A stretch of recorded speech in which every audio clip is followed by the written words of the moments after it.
Cassandra Terry Morning Show.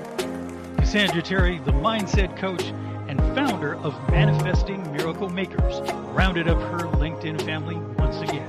First, we've got Brian Smart, Mr. Content and Dadpreneur. He's striking the perfect balance between raising his youngest daughter and creating masterful content.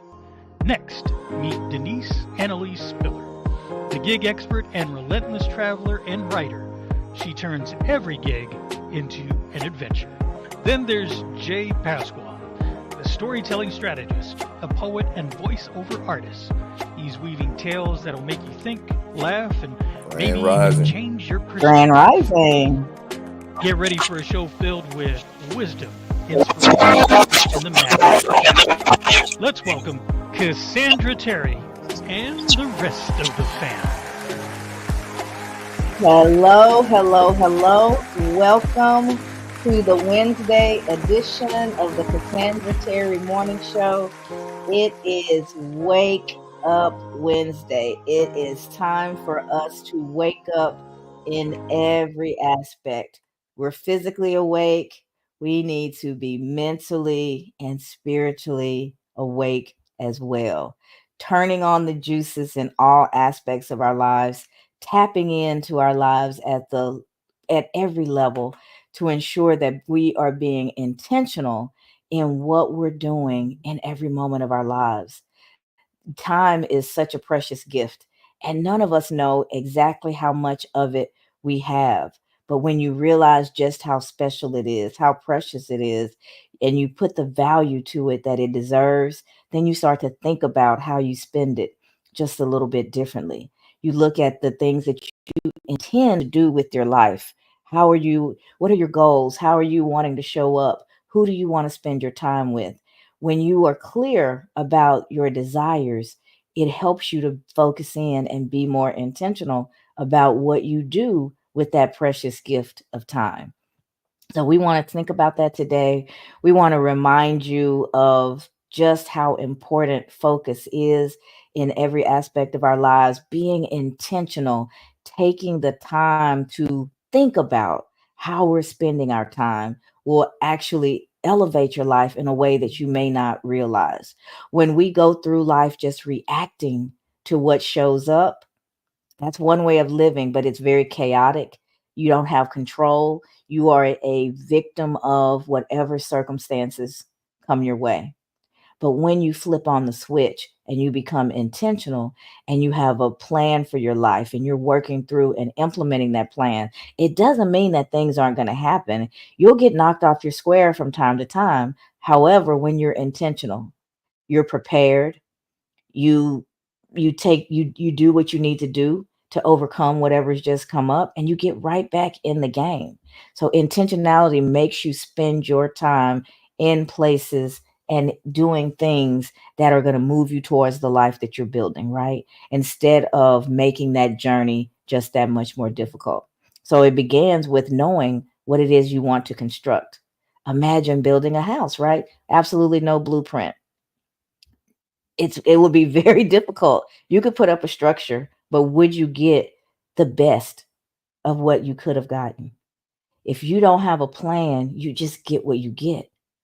You don't know if you've been successful or not. So you have to be clear about exactly what it is that you're looking to accomplish. What do I want to do with this gift of life that I've been given? What are the things that I want to accomplish this year, this month, this week, today? Where am I focusing my attention this hour? I break my days down into, it's not always specifically hour for hour, but there's tasks that I have to do. Absolutely. I know I'm going to be here at 7:15 a.m. Central. So that time is blocked out. I'm intentional about making sure other things don't have my time, my focus during this time. I know what I have to do after this. So I go through every day. My calendar is blocked out. I was looking at my calendar last night. There's a couple of things I had committed to doing this afternoon. And I was like, oh my goodness, that's not on my calendar. If I don't put that on right now, there's a good chance that I'll get busy in the hustle and bustle of the day. And I'll completely forget that I have something to do those 2 hours. So I grabbed my phone, brought up my calendar, and put it in. And lo and behold, when I was looking at my calendar this morning and making sure I knew what the next thing I would have to do after this, being mentally prepared for how my day needs to unfold, I saw those things. So I got the reminder first thing this morning. Oh, yes, at noon, I need to do this. At one, I need to do that. And so I have that in my head right now, and I have it in my hand. I can grab my calendar, look at any point in time, and know exactly what I'm committed to during those times. And because that's what I'm committed to during those times, the answer to everything else is no, right? I can't do more than one thing at a time and do either of them well. My focus will be divided. I'll be hopping back and forth between two, three, multiple things, and nothing will get my full attention. Nothing will be done at the caliber that it could done if I poured everything that I had into it. My daughter reached out and said, "Hey, can you, because you guys can tell I'm in a different, I'm not at home in my office. I'm at my daughter's house in the room that they have for me when I stay over. She has a doctor's appointment, so she wanted me to watch the baby for a couple of hours this afternoon, this morning. He's 2 months old, which means he's unpredictable and he's in charge. So if I said yes to those 2 hours, that meant I absolutely had to say no to the things that I would typically be doing in the workday. I had to make another plan, reach out to somebody and say, "Hey, are you going to be at, could you cover this meeting? I'm not going to be able to be there." Or I would have to say no to my daughter, but I couldn't do both, right? So knowing what your priorities are, knowing what you have in your schedule, it helps you so much to begin your day with intentionality. I woke up, I said my prayers, thought about what I was grateful for, looked around and realized where I was because I'm not in my normal space. As the brain clicked in, I realized I wasn't home. That created a thought, oh yeah, I'm in grandma mode today. That means I'm going to have this baby with me in a couple of hours. What do I need to do before I go into full granny mode and have no control over my life for a couple of hours when it's all about him? Got those things done, prepared to be here. It's really simple, but the part of it that we miss is the no. When you're saying yes to something, to truly be committed to it, you have to be willing to say no to everything else, right? That's a part of the equation that people don't think about and we don't talk about enough. I've said no to everything from 7:15 in the morning, Tuesday through Friday, for quite some time for this. If something else comes up, I need to realize, okay, I'm not going to do a very good job. I won't be focused. Brian, I'm not going to be able to make it, or I need to end early. Can you guys cover it? Plan accordingly so that everything that you do is getting the attention that it deserves. But you cannot give that attention to more than one thing at a time. We have fooled ourselves with this talk about multitasking for way too long. Be a single tasker. If you want to do quality work, if you want to give your best to something, plan to single task from the very beginning. What am I committed to during this time? Ask yourself that. Ask yourself that question throughout the day so that you get in the habit of realizing that you really can only do one thing at a time well. You really can only do one thing at a time, period. We think we're multitasking, but we're just switching our focus really quickly when we're trying to do multiple things. Imagine if I was watching the baby, trying to cook, trying to host one of my meetings at work, taking a phone call. All of those things can be going on at once, but only one of them is actually going to have my attention at a time. If I'm playing with the baby, I'm not really paying attention to the food. I'm certainly not really paying attention to the meeting that I'm in. I may hear the talking in the background, but I'm not really grasping, not really checked in. So I'm only partially catching the conversation. And then someone says my name and they ask me a question, that's going to make me jump in. That's going to turn up my ear and make me really pay attention for that moment. But I'm not really prepared to respond well because my attention has been elsewhere. I can fake it. I can kind of, based on the nature of the meeting, I could give it a shot. Or I can say, sorry, I was distracted. Could you repeat the question? And now while I'm having that conversation, I'm absolutely not paying attention to the baby. Not at the level that I should. It's easier now because he's small. I can hold him close. But what happens when he starts to coo or starts to cry, right? There's a distraction not only to me but to the entire meeting. And I haven't even gotten to the food. It's probably burning by now. We try to do all of those things. We can have them all happening simultaneously. That's what's going on in multitasking.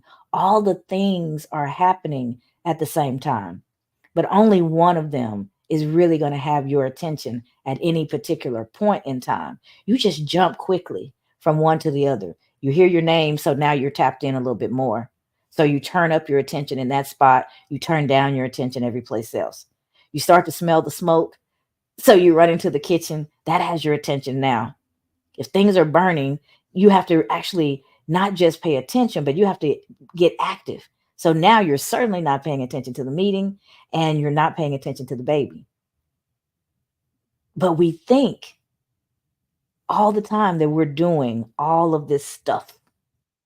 All that stuff is happening, but you're not really doing it all.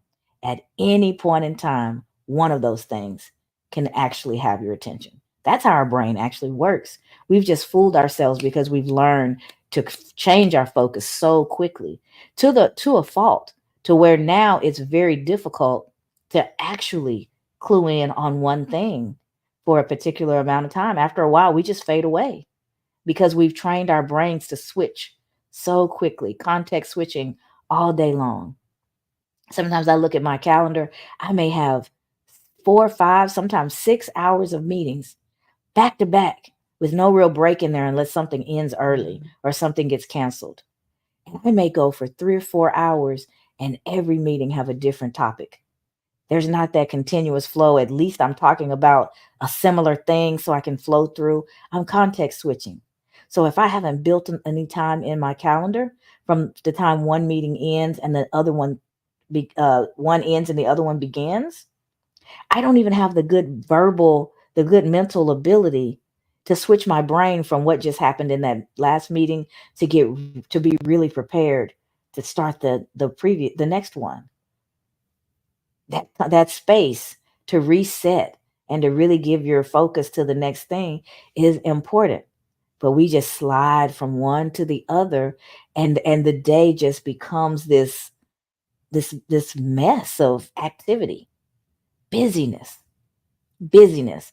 But in all that busyness, where is your productivity? Where are the activities that are moving you towards the intention and the goals that you have set for yourself? Those things need to be highlighted on your calendar. Those things need to have their rightful place first so that everything else is what the extra time goes to.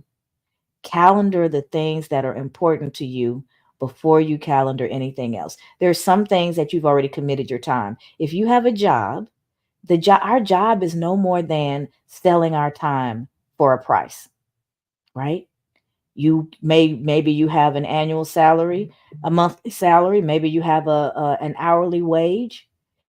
You have by default you have sold those hours.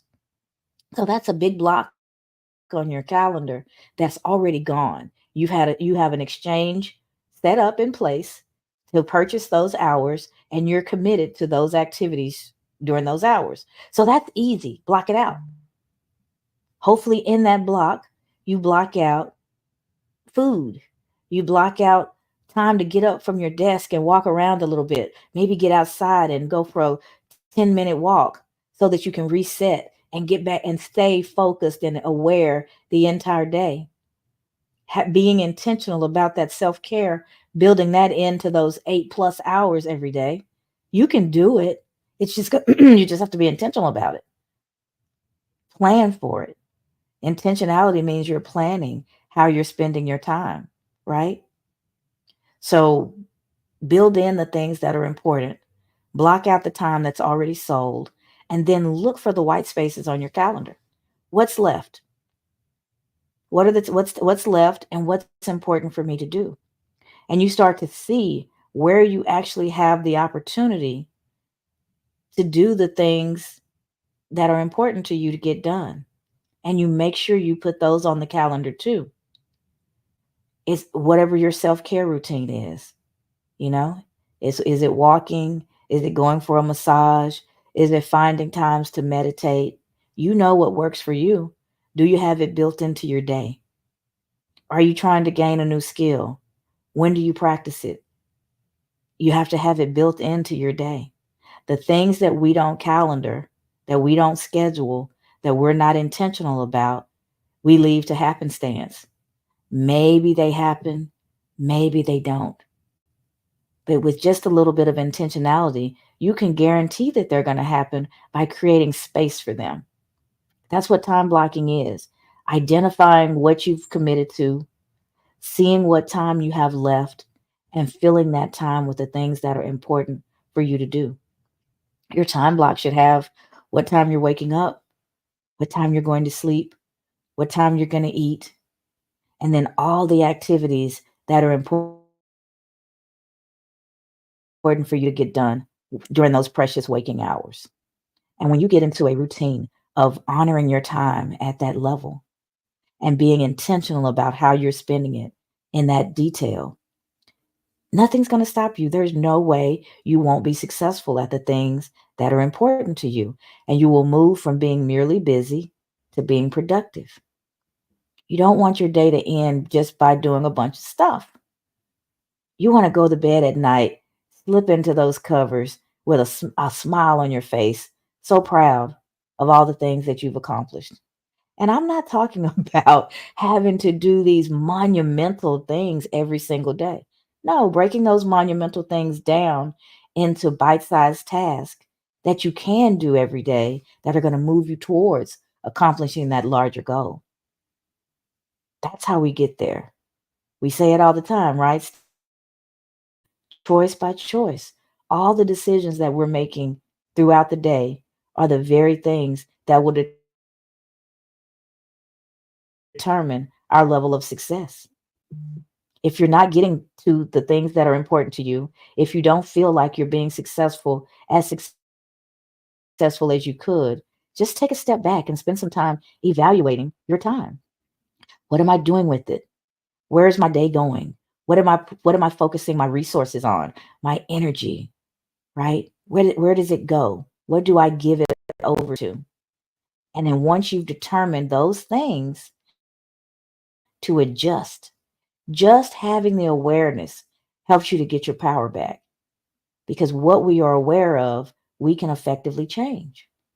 So just that time you spend evaluating how you're spending your time, you'll see the light bulb go on. You go, oh, I didn't realize every week I spend 4 hours in on watching reality TV. Now, if that watching reality TV is your way of relaxing, diffusing, shutting your day down, if that works for you, no judgment here. That's your thing.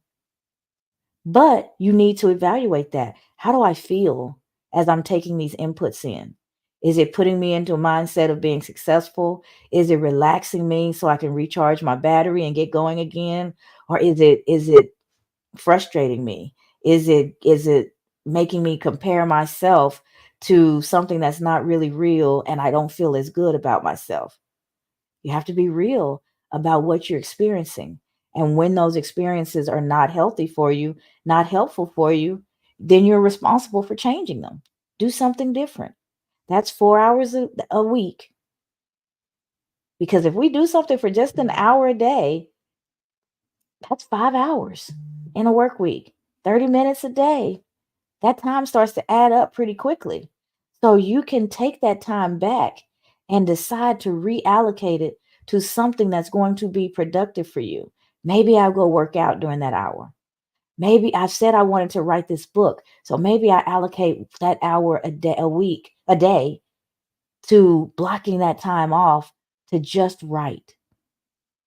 We have hidden time in our schedule that we haven't thought about. That's why it's so important that we are intentional and that we're assessing ourselves and what we're doing on a regular basis. It gives us the opportunity to reclaim that time and apply it towards the things that are important to you. I see quite a few of you guys are dropping comments. I am so excited to see every one of you. So let's see what's going on here, Brian, what everyone has to say. Kim says, hello, fam. Aromatic Visions, which is my mom, Joanne Ellis, said, good morning, everyone. Conchita says, wonderful Wednesday, everyone. Another amazing day. I've spent the last evening, Monday and Tuesday, with all three of these wonderful women, Brian and I have, as we've been going through our I Want to Soar challenge and really taking the SOAR framework and digging in day by day to each of the components of SOAR so that they have the opportunity to really get their questions answered and to do that deep learning and personalize the framework for where they are in their personal growth and development journey. So it's great to see you guys back here this morning. We spent a lot of time together yesterday. Let's see who else is with us. Sonia said, good morning, fam. My wonderful teacher, Miss Bridges, says, I know you're right about that. I try to do two or three things like listen to someone I'm talking to on the phone and type on my iPad or read something at the same time. I find I'm hesitating in the conversation and maybe asking my friend to repeat something she just said. She realizes that I'm not really listening to her, and sometimes she calls me on it. I agree with Conchita. Yes, we all, I mean, I love that transparency, but it's a perfect example. When you're talking to somebody on the phone, like right now, if I was to pick up my phone, and sometimes I do during the room, you'll see me put my head down because comments are coming in from one of the platforms that I can't see scrolling on the screen. So I try to grab those comments so that I can acknowledge everybody. But as far as you know, I may be reading the news, I may be reading my favorite online magazine. I could be doing anything. And so I'm pretty cognitive of the fact that the camera is in my face and you guys can see where my focus is. So I try not to even look at myself because when I look at myself or Brian, I'm looking down. I try to make sure that I'm making eye contact with the camera so that you all can see that I'm paying attention, that I'm locked in. But what happens when I'm on an audio call? We're just on the phone. There's no camera in my face. It is so easy at the same time that I'm talking to respond to a text, to check my email, to do all the things that we feel like we need to do. And by doing that, I am not actively listening to the person on the other end, right? And your brain drifts away and gets caught up in whatever has your focus. And just like Mrs. Bridges said, you're either going to have to ask them to repeat themselves, or your response may be a little bit off and not really flow in the conversation. And at the end of the day, the person ends up feeling ignored, feeling like you're not paying attention, right? You can see babies sometimes, little ones, they'll grab their parent's face and say, they're saying, I'm talking to you. You're looking at the TV or you're doing this other stuff, but I'm trying to get your attention. And kids, they tap. They'll just tap on you. Mom, mom, mom, mom. What they're saying is, hey, I'm here and I really want your attention. And as adults, we want that attention too. We just have more self-control. We're not going to tap, but we may get frustrated. We may get very frustrated. My kids called me on it. I grew up with a lot of siblings and a lot of noise around me. So I learned how to just really block everything out. I can make everything background noise in a matter of seconds and focus in on whatever it is that I'm doing. That's great in terms of being able to focus. It's not so great in relationship if what you should be focusing on is something that's in that background noise. Someone's trying to get my attention, and I am so locked in on what I'm doing that they almost have to yell my name or say, hey, I'm talking to you. Oh, and I snap out of it. I can go deep into concentration and not hear anything that's going on otherwise. And it's a skill. We talked about this last night in overcoming obstacles. Every skill can be a positive or a negative. It depends on how you use it, right? When I am deep in something and I've allocated time and that's what it is that I'm supposed to be doing, and I can go in at that level despite what's going on around me, that skill is working in my favor. It's allowing me to be intentional. It's allowing me to focus. It's a good thing. But when that becomes kind of how I behave, and I get so caught up in whatever I'm doing that I've forgotten everything else around me and the people around me feel ignored, now that very skill is working against me, and I've crossed the line and it's slid over into a negative instead of a positive. But guess what? I have control.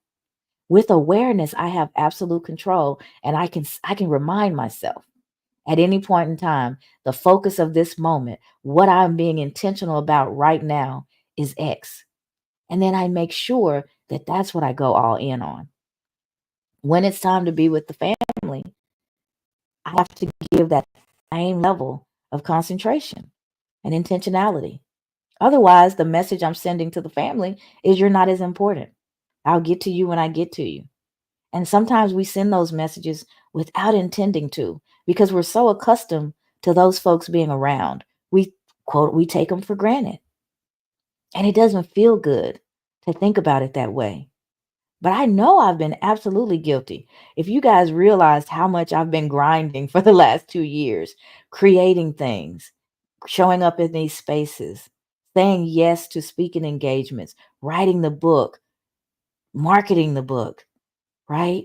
Doing these classes. That means I've said no to everything else during that time.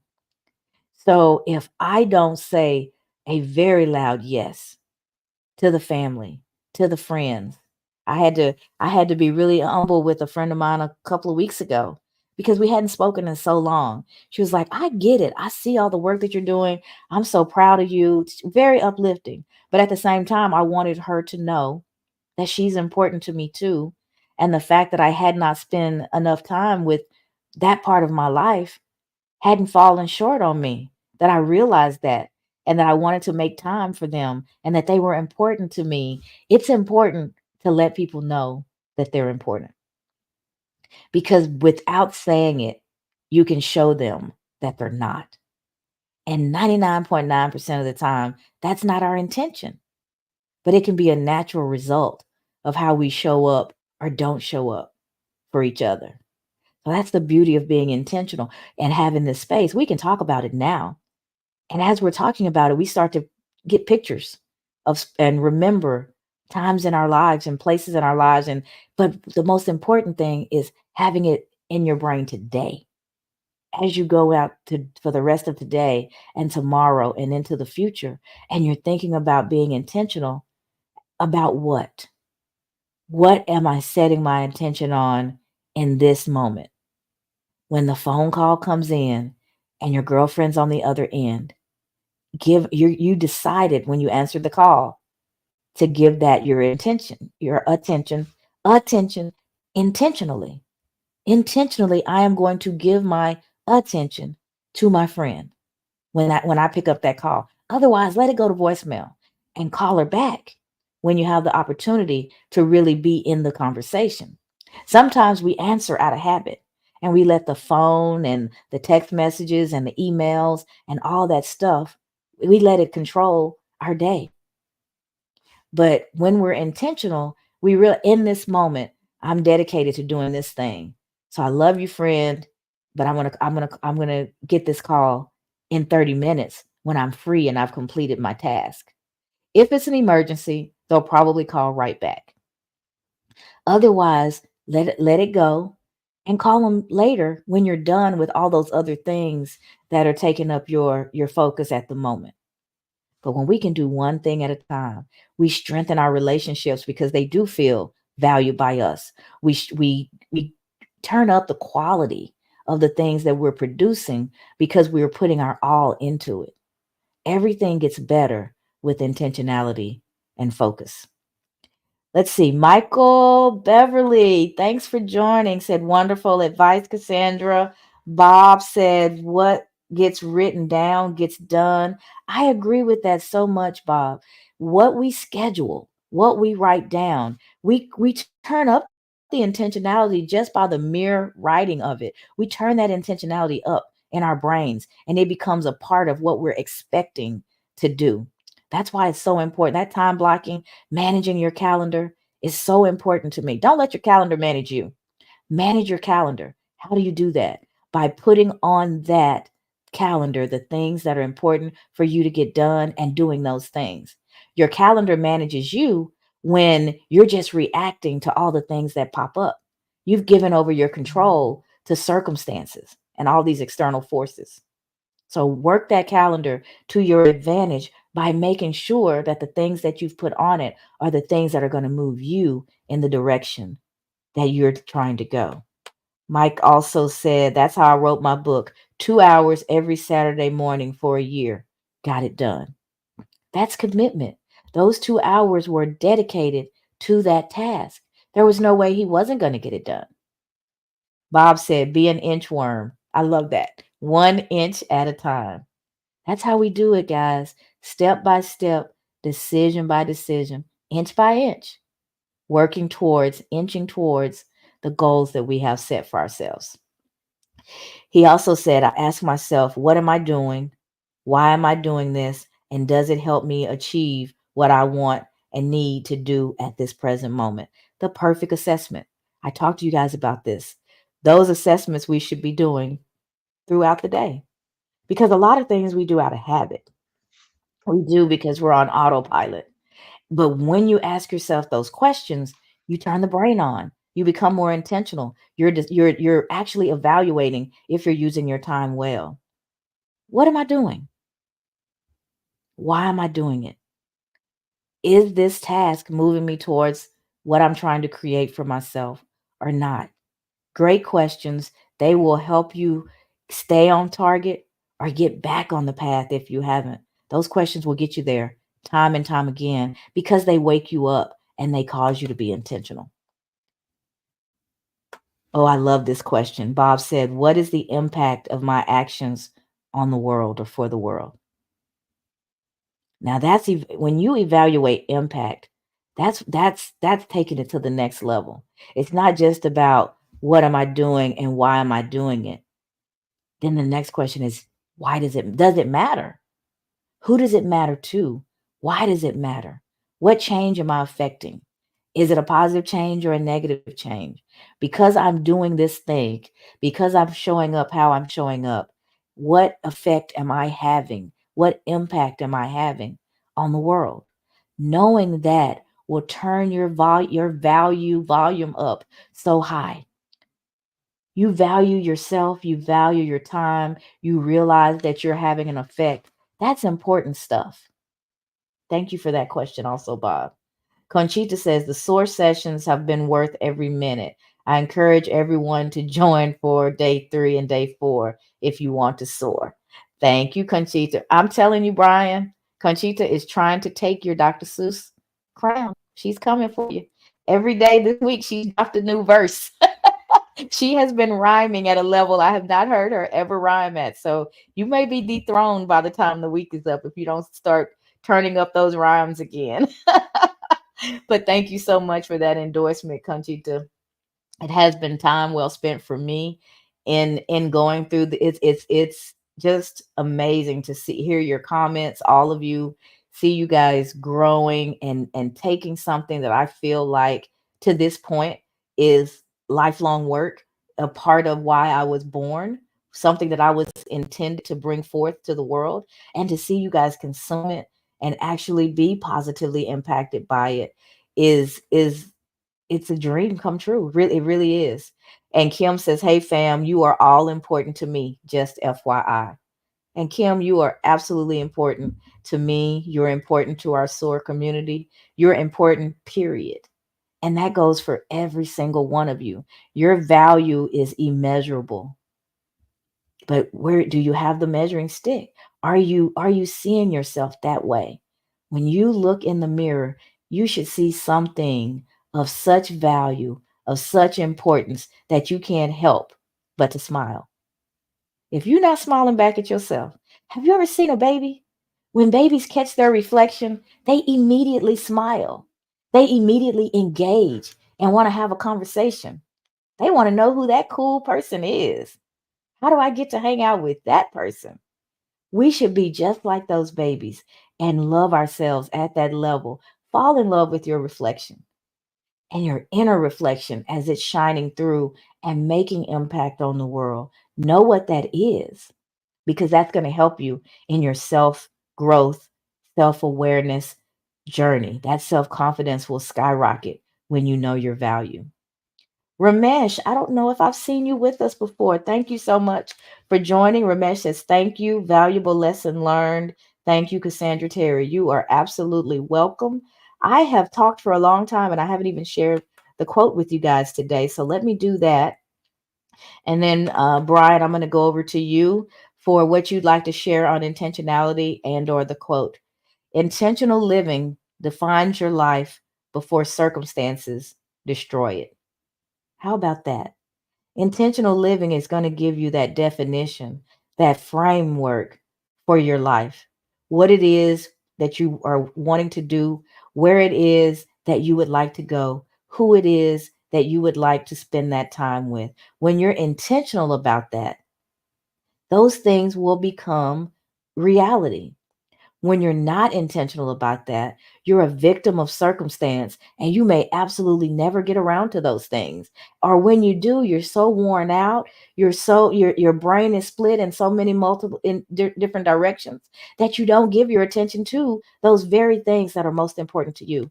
And by default, you've allowed circumstances to destroy what you intended. I love this quote. All right, Brian, I think everyone's heard my voice long enough this morning. Save us, save us. What would you like to share? Wake up Wednesday, wonderful wake up Wednesday, grand rising to everyone. Uh, I woke up to to this idea this morning that when I was younger, I had this misinterpretation that I had a lot more time than I actually do because I woke up one day and I was 74, right? I remember I remember not having any gray hair. I remember not having any kids. And all of a sudden I woke up and I'm a dad. When I was younger in class and in school and just at home, my mom used to always say, you gotta be more intentional about planning your time. You can't just waste your time. You go through day. She used to always say how nonchalant I was as a child. She used to say, it irks me just how nonchalant you are about life. And she was right. Like I am a really, when it comes to time, I have to press myself to be on time because I just don't have that same concept of time that most people do. It doesn't hurt my feelings if I'm late. Doesn't hurt my feelings if I'm early, right? I'm there when I'm there. But when you start to involve other people, right, and this is where the children came into play, you can't just go uh, laxy-daisy, whimsical. Let me just do whatever I want to do, right? Your children are on schedule so that they can get to a level of self-sustainability, of independence. And because you don't want them to be interdependent on you when they grow up, right? I want them to understand time is important. As you get older, I'll show you this is just how dad does it. But then probably not, that's not going to work for you, right? I need you to be intentional about your time. When I woke up to that realization, I became more intentional about my time. I started setting long-term, short-term, medium-term goals, right? So that I could start accomplishing those things because I woke up and I realized, man, I don't have as much time as I thought I did, right? One day it's January the 1st, and the next day is December the 31st, and you've lost another year. And as you get older, those years start to roll by a little bit faster. So you have to be more intentional about what you're doing with those slots. You said you block your time out, and I do, right? I have to block my time out in smaller increments because I will get distracted easily, right? I start code switching on all kind of different tasks, right? I switch context throughout the day. I go from emails to funnels to uh uh editing to, you know, cutting the grass to fixing the brakes to cleaning up the garage. I will context switch all day long if I give myself too much time.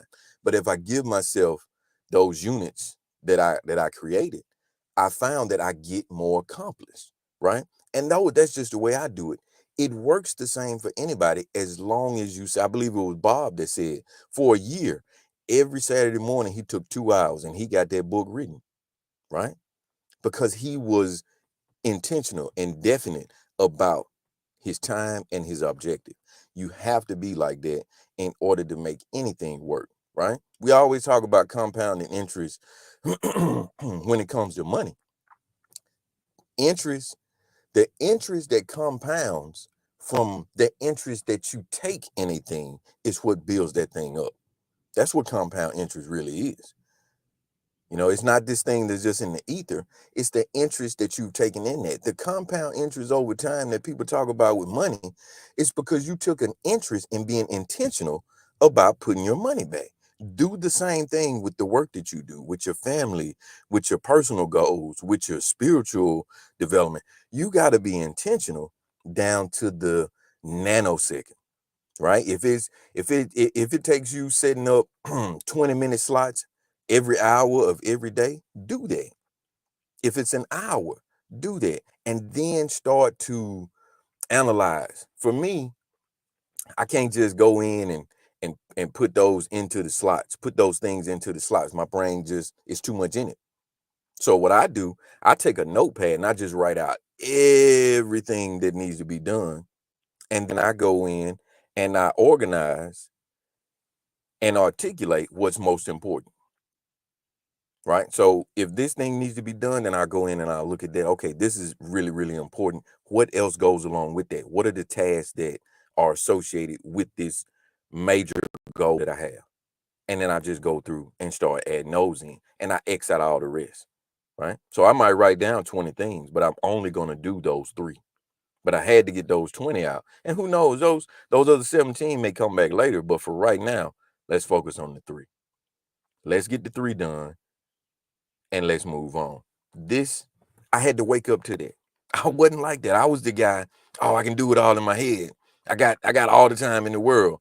And then the day comes, the moment comes, the hour comes, you're stuck there needing to get it done, and you still haven't decided where you're gonna start yet.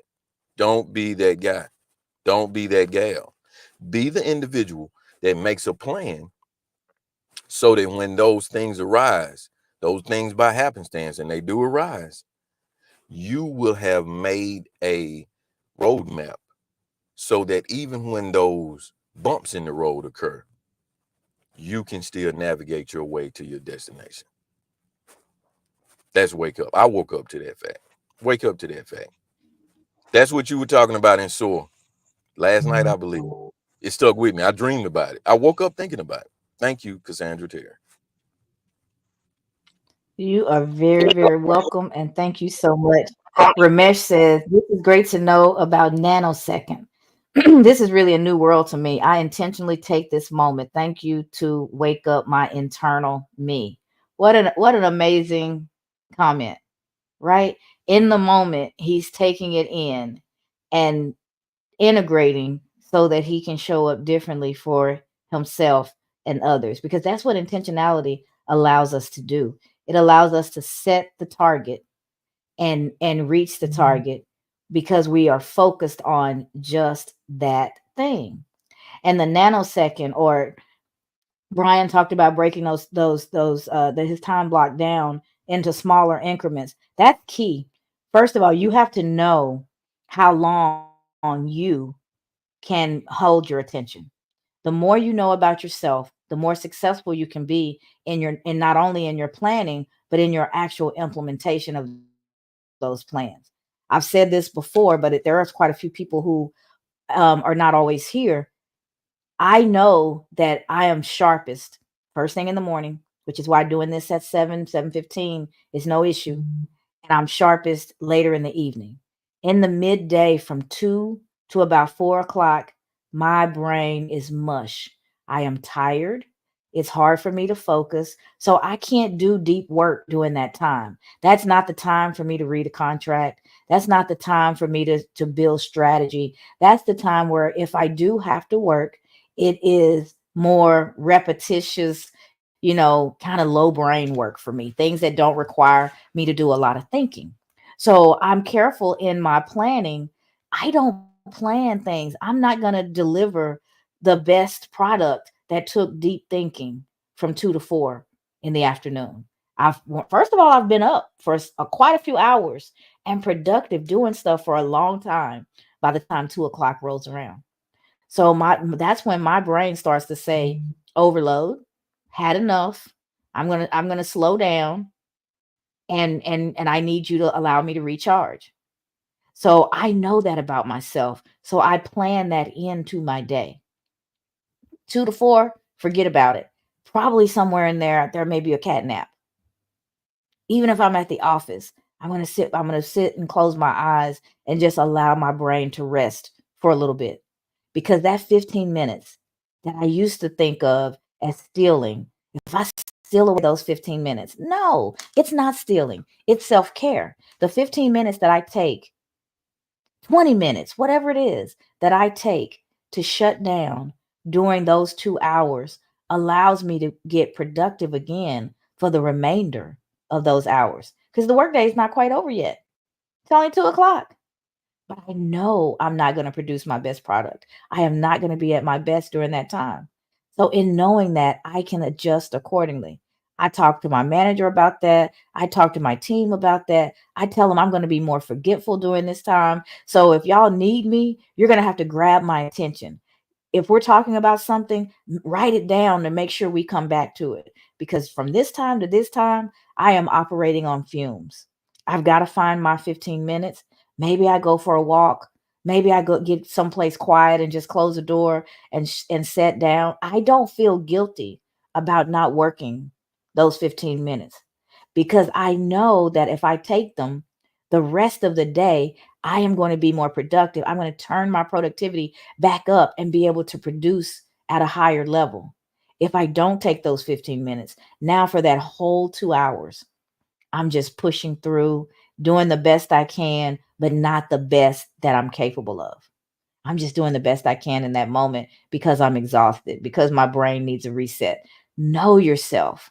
Get to know when you are at your best and when it's time to rest and recharge. A lot of people encourage us for every hour to get up, even if it's just for 5 or 10 minutes. Walk from your desk to your neighbor's desk. Walk down to the break room. Get on the elevator, go down to the first floor, come back up.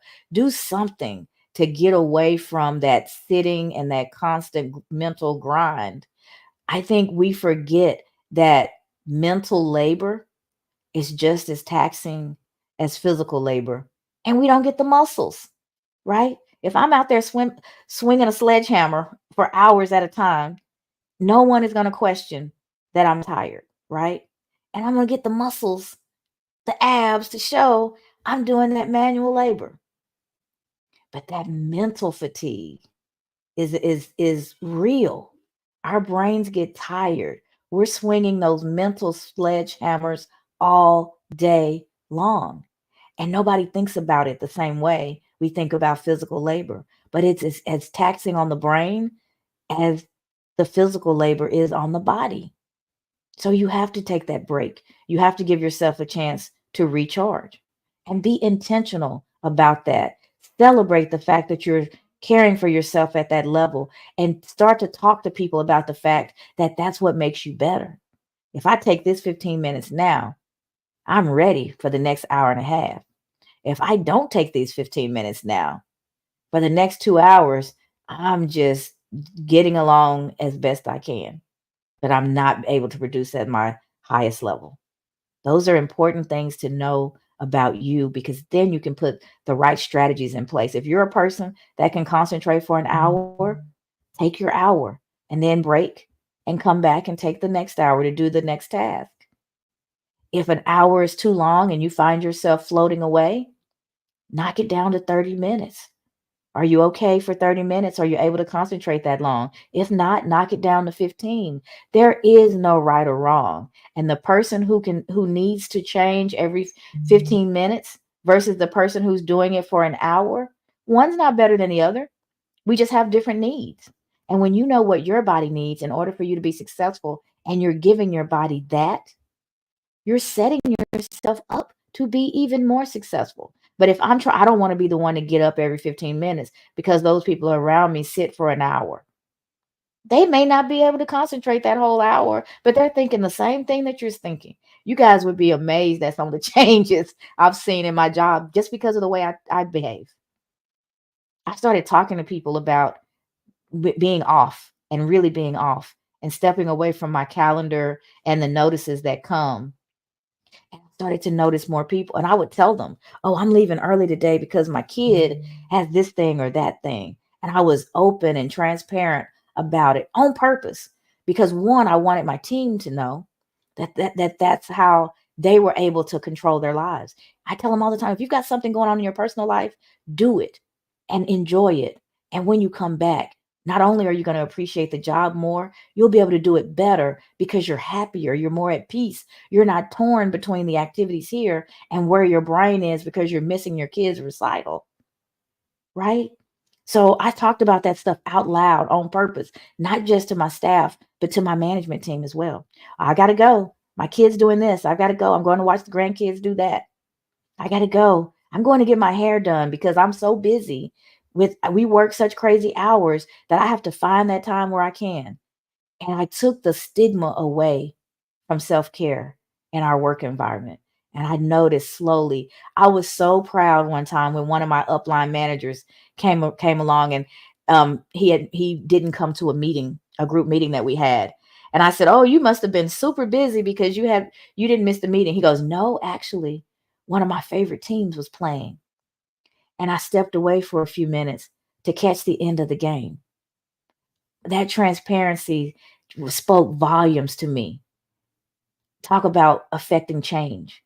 Talk about what whether or not what I'm doing matters. That manager had never talked like that before. He may have broken away before, but he didn't talk about it. We created an environment of psychological safety and the ability to take care of yourself where when you had something coming up, you just did it. Because we work a lot of hours way beyond 8, right?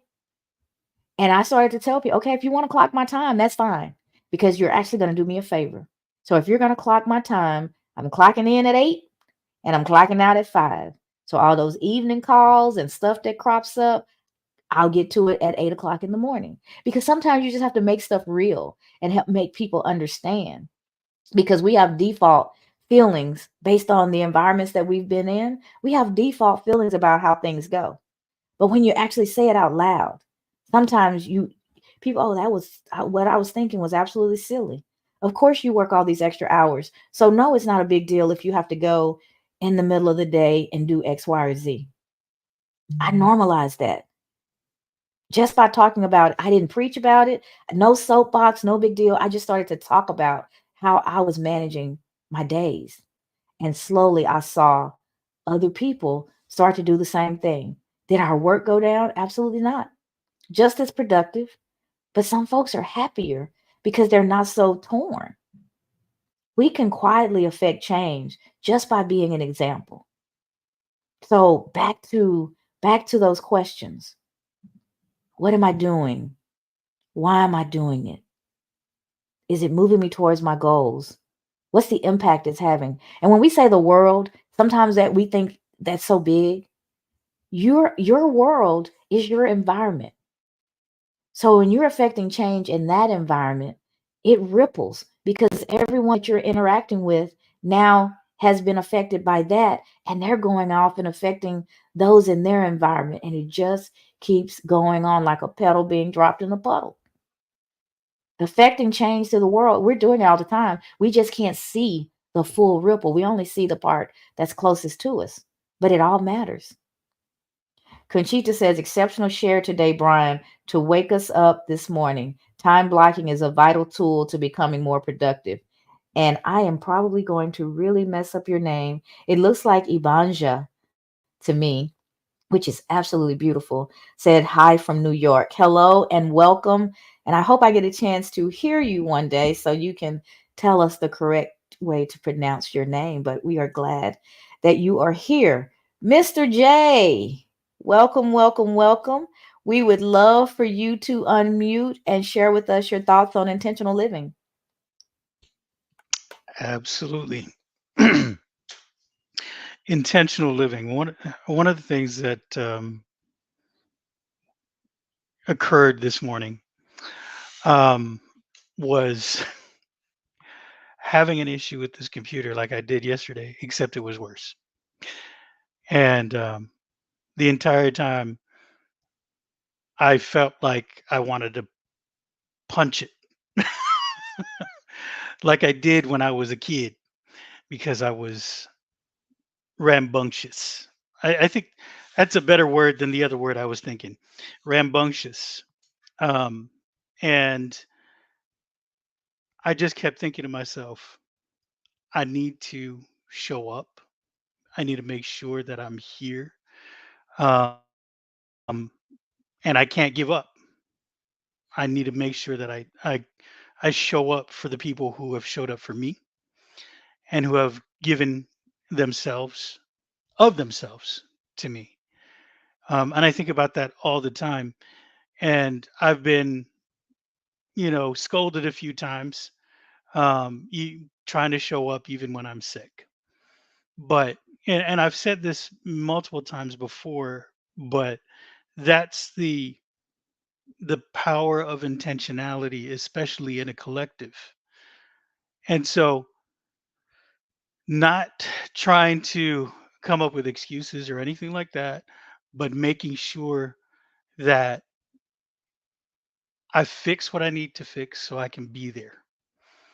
And um, I'm also hearing, man, I heard Brian. One day you're waking up and going to school late, or one day you're waking up and you're going to work late, and your girlfriend is talking to you, your mom is talking to you, all of those things as a kid, right? Those messages stay in your mind like, what are you doing? And so some of those messages come through now that I think about it, because Brian was talking about it, when I'm trying to do something and it gets in my way. And it's like, what are you doing? You need to be there. Hurry up, get it going. And so that's why I really wanted to punch this computer.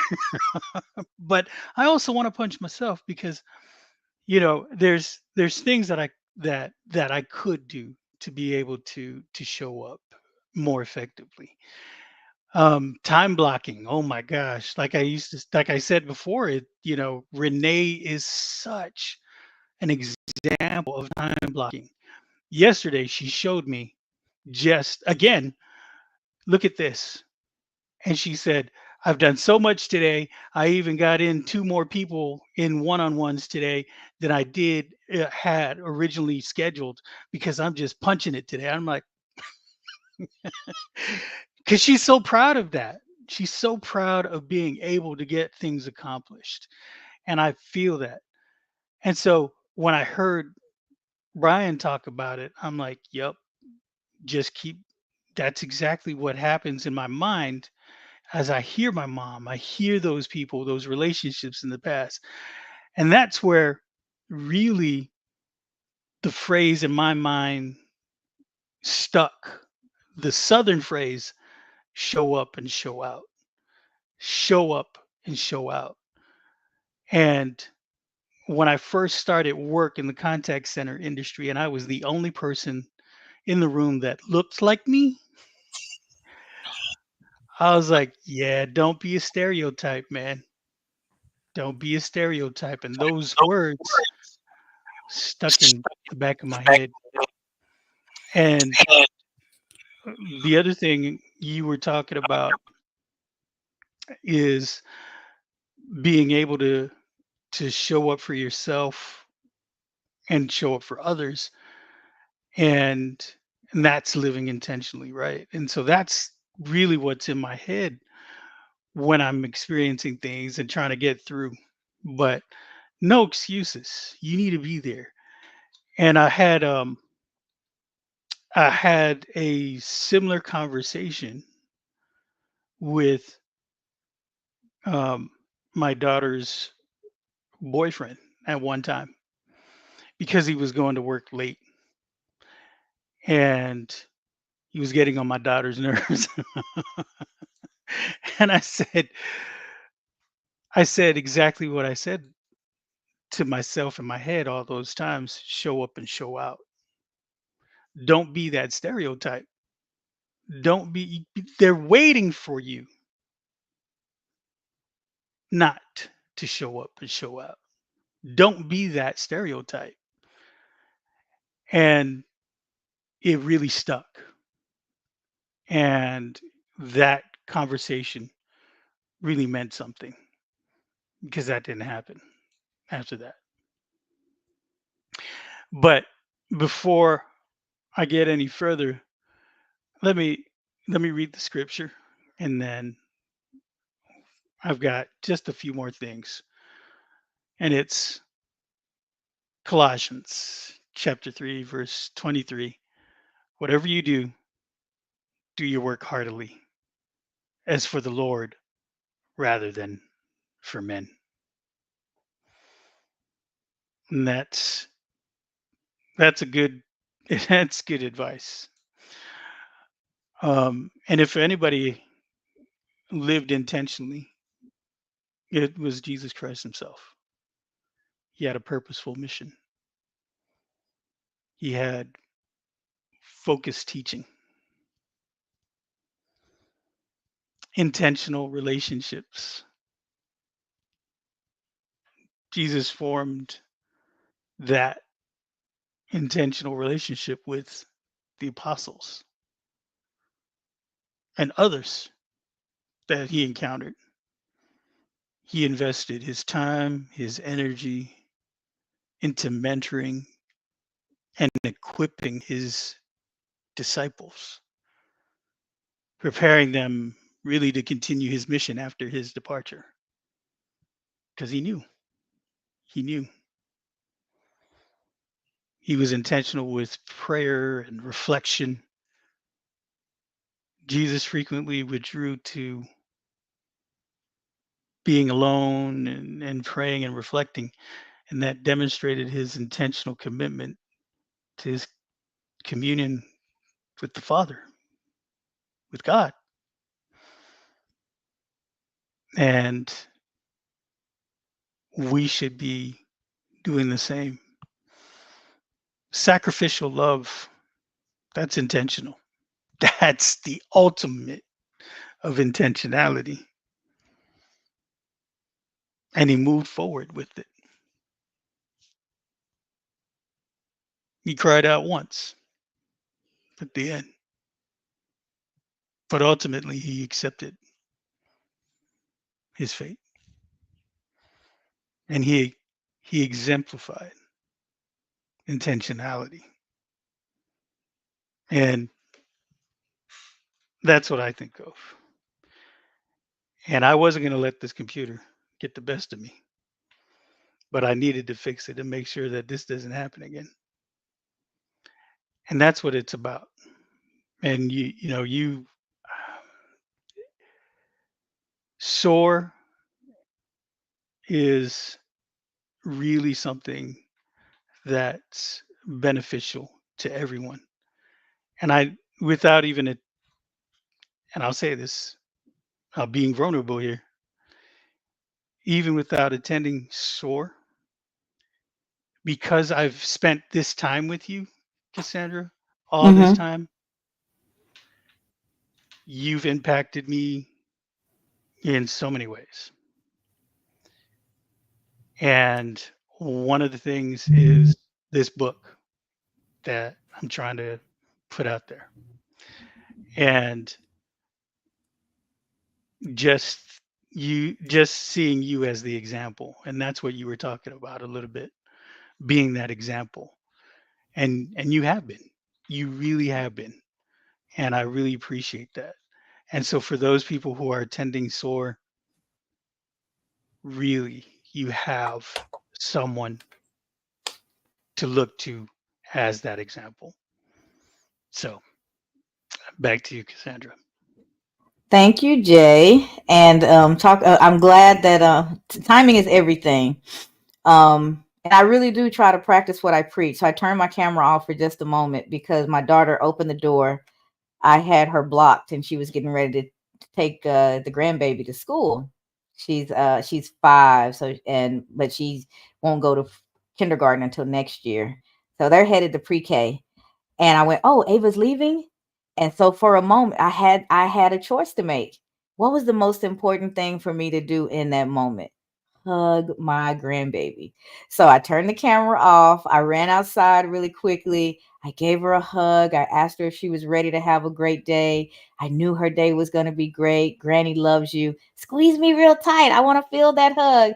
And we had a little laugh together. And then I come back and I'm hearing, these powerful words from you. We are blessed when we live out our purpose and when we do the things that are important to us in that moment.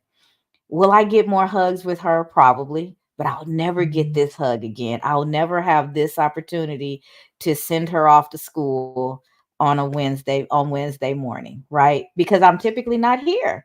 I don't live here. I'm here to help out with my daughter's appointment today. So, I didn't want to miss that opportunity. Oh man, I get to hug Ava before she goes to school. And that's the type of thing that I'm talking about. I could have pretended like I was sitting here the entire time, but those transparent moments, the one that you were having now, those transparent moments are modeling what we're talking about. It's one thing to talk about it, it's another thing to actually be about it. And as important as this is, I couldn't have them both. I couldn't sit here and run out to the car and give her a hug. So I had a decision to make. But I had to be aware that I had a decision to make. We go through life on autopilot, not realizing that we're making decisions all day long. But when you turn up your intentionality, when you're tapped in and you're awake, you see those moments and those decisions become very, very clear. I got a hug that I would not have gotten otherwise if I wasn't awake in this moment. Don't miss your hugs, guys. Don't miss your accolades. Don't miss your opportunities to do the things that are important to you with the people that are important to you. And it was just like that little break, that little nap I talk about, or some kind of a brain break from 2 to 4. I don't know if y'all saw it, but I felt my smile so much bigger because I'd had that quick exchange with the granddaughter. So I'm even more charged up and ready than I was when I started. Give yourself those moments because they will impact you positively and they will impact the people, the person, the thing that you're doing will be positively impacted as well. So my mom says, yes, Jay, whatever you do, do it to the glory and honor of God. Amen. We are to do our work as unto God. Ramesh says, since I was a stereotype, I would love to hear more about the phrase show out. Do you mind, please? So I think he was talking about, I think Ramesh, you're talking about when Jay said show up and show out. So showing up means you're physically there. But when you show out, that means you are doing it. You're doing it well. You're giving it your everything. And we say it all the time. I showed up and I showed out. That means I did it. Whatever it was I set my mind to, I got it done. I showed out. I did it well. And so it's just a colloquialism that we say. I know we say it in the South. I'm not sure about other places, but showing up and showing out means not only what's I present, but I gave it my all and I really got something wonderful accomplished. All right. Lisa says, good morning, everyone, and to the fam. Came in a little late, but so happy that I did. Living intentionally for a power greater than yourself is such a powerful message. Yes, it is. And I'm glad that you made it as well. Erica, I hope you're still here. And this is what I was saying to you guys. Sometimes I have to look off because I'm tracking comments from my phone and stuff as well. because for whatever reason, Erica, your messages never show up in my feed that I'm able to see. I have to actually go to the platform. And so Erica said, each one, she was talking to Bob when he was in response to his comments, each one teach one stands out to me. What we do impacts what others do. And she said, you make a good point about mindless behavior. That can be a form of self-care. Those who are effective and who are effective at multitasking usually have to do work, school, parenting, and life simultaneously, becoming fluid at distractions. I think those who, I think you think you're effective as multitasking, but we're not as effective as we think we are, because at any point in time, we're really single tasked on one moment. And then we switch our attention to the other thing. So yes, we do become more fluid and we move back and forth a lot easier than some people can. I know that for me, it's harder to do one thing than it is to juggle, just because that's the way my mind kind of developed. And I had to teach myself to be more intentional in the moment about the things that I'm doing. When we believe we're multitasking, we're really single tasking really quickly. Because I just don't believe that multitasking is a thing, that is an ability. You're not doing all those things at once. You're just switching really quickly between those things. And we can lose context, we can lose focus, we can lose a lot in our attempt at multitasking. So the more single threaded we can be, that's how I believe we really become more effective and do a better job in all of those many hats that we are wearing. I also saw I saw a reaction from you. I'm not sure if you're still out there, but welcome, welcome, welcome, and thank you for sharing. Ramesh says, thank you, Cassandra, for the explanation. I appreciate it. You guys light up my life. Really grateful for you guys. Thank you so much, Ramesh, and we are grateful that you are here. I believe that we have completed. I hope so, because we've run long. So you guys are probably tired of the sound of my voice, but man, it's been a great share. I am so excited about this Wake Up Wednesday. My prayer, my hope, my desire for each one of you is that you have turned up the volume of intentionality in your life. And that before you do another thing today, that you will stop and think about what it is that you intend to do with your day. What set intention for the rest of the day? What are 2 or 3 things that you absolutely want to get done? And be intentional about those, so that you're not just going through the day and reacting to whatever comes up, but that you're creating the day that you intend for yourself. So take a moment to think, find what is important for you to get done, and then be really intentional about making that happen, and build up that habit of intentionality for yourself through time blocking and other measures. And you will get to the life that you desire so much more efficiently, so much more effectively, and you'll enjoy the journey. You'll have those little moments like I just had with my granddaughter that will give you more energy to keep going with whatever else you've got left in your day. So that's it for today, guys. Thank you so much for all of your attention. Thank you for joining us today. And all Make of your sure you join us interactions every week, Tuesday through Friday, 7:15 a.m. Central Time, for the Cassandra Terry Morning Show. For advertising or sponsorship questions, reach out to Cassandra or any member of the FAM Collective on their LinkedIn profiles. Have a great day, everyone. Have a great day, everybody. Thank you guys so much. See you tomorrow, 7:15 for Thanksgiving.